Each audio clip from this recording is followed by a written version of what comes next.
programang ito ay rated SPG. Striktong patnubay at gabay ng magulang ang kailangan. Maaaring may masiselang tema, lengguwahe, karahasan, sexual, horror o droga na hindi angkop sa mga bata. Isa ka rin bang sumubaybay sa ating paboritong palabas sa APJ Batang Quiapo?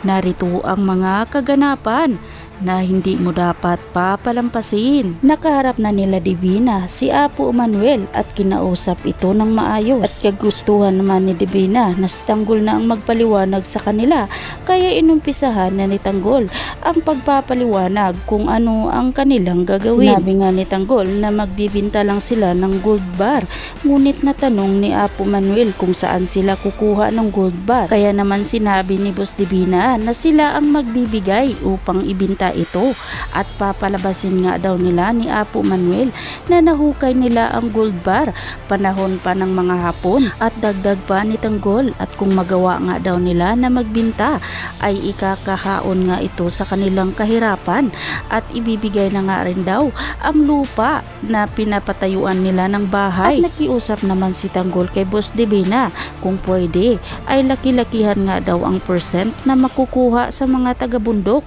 kapag maibinta na nila ang mga gold. Kaya mangha si Apo Manuel kay Tanggol dahil napakabait nga daw ito na bata at sumang-ayon naman si Boss Divina sa gusto ni Tanggol. Kaya masayang masaya sila Apo Manuel at gagawin daw nila ang gusto nila Boss Divina na pagbibintahin nga ito ng mga gold bar. At nang nagkasundo na nga itong si Boss Divina at si Apo Manuel, inalok nila ito na papakainin ng merienda. Kaya kumain sila ng saging. Habang pinapakain nila Apo Manuel ng merienda sila Boss Divina, kaya nakwento na rin nila kung ano ang nangyari sa kanila noon. Kaya wala silang mga tiwala sa mga pumapasok sa bundok dahil nga daw ay pinapatay ang kanilang mga hayop at yung mga babae nga daw ay inaalay ng mga taong pumapasok sa kanilang lugar noon. Kaya simula daw noon ay wala na silang mga tiwala sa mga dayuhan na pumapasok sa mga bundok. Sa kabilang banda, habang nagmamasid sila Bullet sa grupo ng Red Phoenix ay hindi nga nagtagal ay nahuli nila ito at dito na nga sila nagumpisa na nagbabarilan. Dahil kunti lang ang grupo ng Red Phoenix kaya nagdesisyon silang umalis na lang para matakasan ang grupo nila Bullet.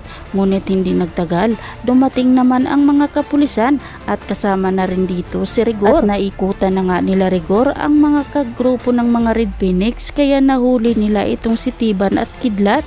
Ngunit nakatakas naman ang dalawa na kasama nila Kidlat. Sa kabilang banda naman, nalaman na nga ngayon ni Ramon kung saan nga na hospital si Marites na dinala, kaya balak nga niyang puntahan si Marites at bisitahin. Dito na kaya magkaharap muli si Rigor at si Ramon kung saan nga na may nangyari kay Marites.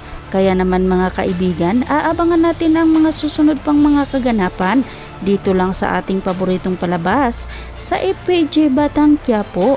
At huwag po sana ninyong kalimutan na i-like, i-share at pahingin na rin ng isang subscribe. Maraming salamat sa inyong panunood.